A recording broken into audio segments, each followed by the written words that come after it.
with us.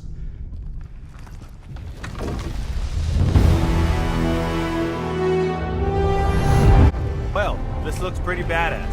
I have so many questions. You'll get your answers soon enough. Oh, Well, thank some you. of Thank you, Willow Smith. Santa Monica Studios is back with the longly awaited sequel to 2018's God of War. God of War Ragnarok will hopefully be coming to us sooner than later, and it's been confirmed that the time frame will be sometime this year. This game has been delayed and was originally scheduled to come out last year, so I'm guessing by now it should be ready to go.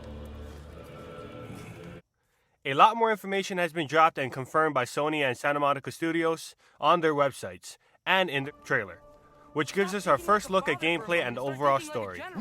Now, I don't get paid for these videos, so now my sixth one that pertains to God of War is all for the love. And I love to keep things short and simple, and I don't want to waste your time, and especially mine. I have a busy schedule. If you're into hearing purposeless commentary on this game, well, you and I, we're gonna have a hell of a time. PlayStation 5 is a hot commodity on the market right now. Finding one in any major retail stores is near impossible. Online shopping is also a whole other animal, with endless bots and resellers scooping up every console that drops.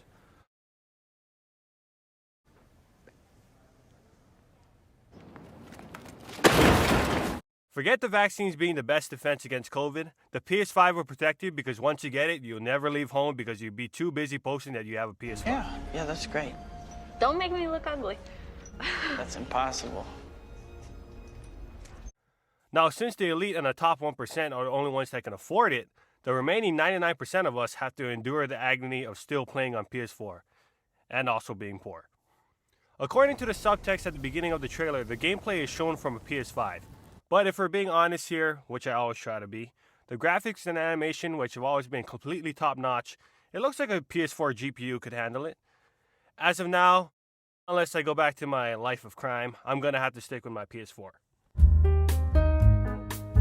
In this next installment, we will see a return of many characters from the previous game, except Baldur and a handful of guys, due to them being brutally murdered. Their sacrifice gave us this game, so a moment of silence for the dead. Christopher Judge is back as the voice of Kratos.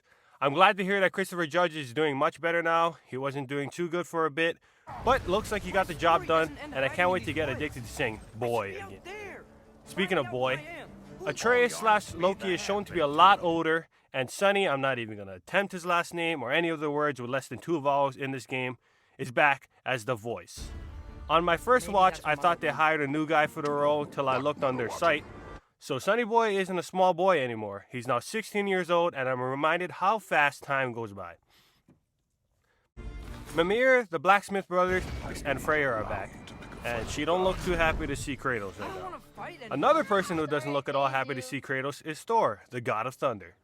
No, not Chris Hemsworth. Well, more like Chris Hemsworth in Avengers Endgame. I know there's a lot of mixed reactions to his design, but I like his design. He kind of looks like the dad from How to Train Your Dragon. Speaking of dads, I hope Anthony Hopkins returns as Odin, but that's highly doubtful, but I never mind adding Anthony Hopkins quote here and there. How many, you ask? As many as are needed! Oh wait, I forgot about these two guys. I have no time in my day to research these guys in Norse mythology, but I like to associate things I don't know with things I do. So she looks like Willow Smith, and this guy looks like the dude from Hook. It's me. On to the most important part of the game.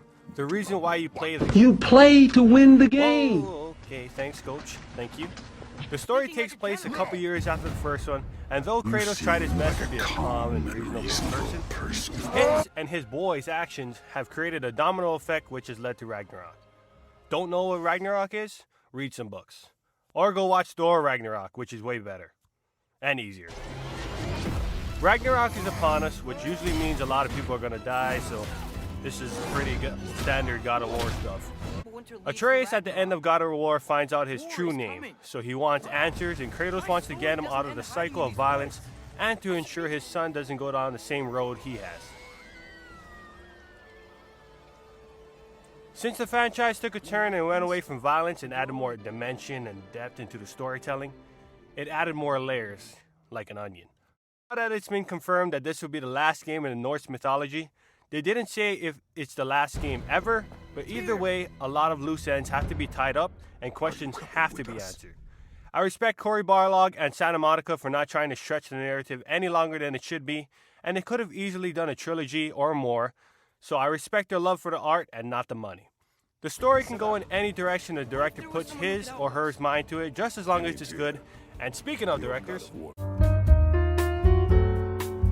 Cory Barlog, the savior of the God of War franchise, will not be returning to direct a sequel. The reasons being are to keep things fresh and the heavy toll it takes on someone to deliver on the heavy expectations of gamers everywhere. The next man up is Eric Williams, who's been on the God of War team since 2004. So it's safe to say that the game is in good hands. Just as long as he doesn't try to do anything Rian Johnson-like, we'll be fine.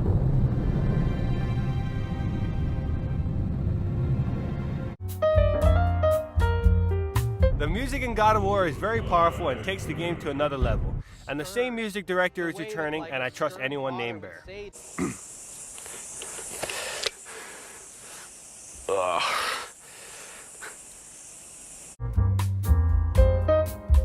All in all, I'm pretty excited for God of War Ragnarok. I have all the faith and the trust in the world in Sony and Santa Monica to deliver another Game of the Year contender.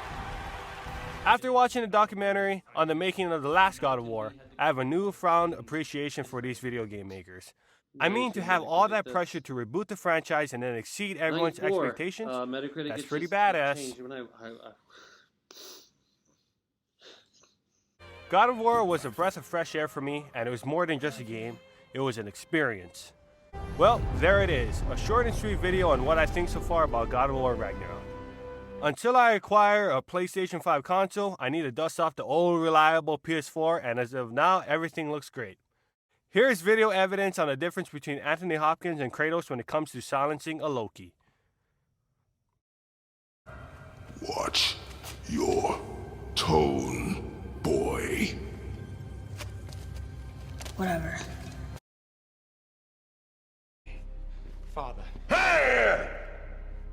Yeah, Anthony Hopkins is way better.